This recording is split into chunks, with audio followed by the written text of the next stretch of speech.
তুমি কি মনে করো বাবা আমাকে? আমি কি করছি খুকি? আমার কাছে তো তুই তাই। জি না স্যার, আমি যথেষ্ট ক্যাপাবল একটা মেয়ে, নিজের কাজ নিজেই করতে পারি। ওই ক্রেডিট তো তোর না, তো কার? আমার। আসছে ক্রেডিট নিতে। কিন্তু বাবা, তুমি আমাকে এই বাড়িতে পাঠিয়ে কাজটা একদম ঠিক করো নাই। মামুনি, সমস্যা দেখলে তো তোকে আমি পালাতে শেখাইনি। সমস্যা ফেস করতে হয়, আর দুদিনের তো মামলা। বাবা, এটা শুধু সমস্যা না, এটা প্রচন্ড অরুচিকর একটা জিনিস। ছি মামুনি, আমি তো তোকে এভাবে মানুষ করিনি। সরি। কি করব বাবা, রাগ কন্ট্রোল করতে পারছি না। তোর নানির তো কোনো দোষ নেই, বেচারি তোকে একবার দেখতে চেয়েছে। হ্যাঁ, যেই সম্পর্ক এত বছর ছিল না, সেই সম্পর্ক হঠাৎ করে কোথার থেকে এভাবে উতলে উঠছে আমি বুঝি না বাবা।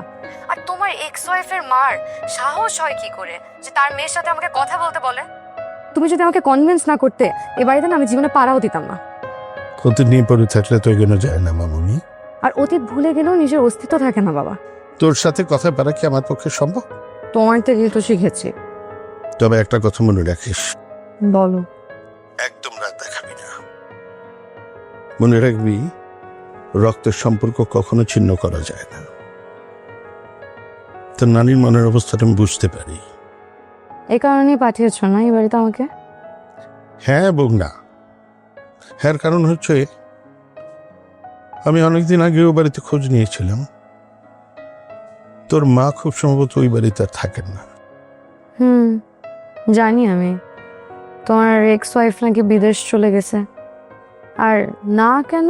আর না হচ্ছে এই কারণেই, মামার বাড়ির এক্সপিরিয়েন্সটা তোর নিয়ে দরকার।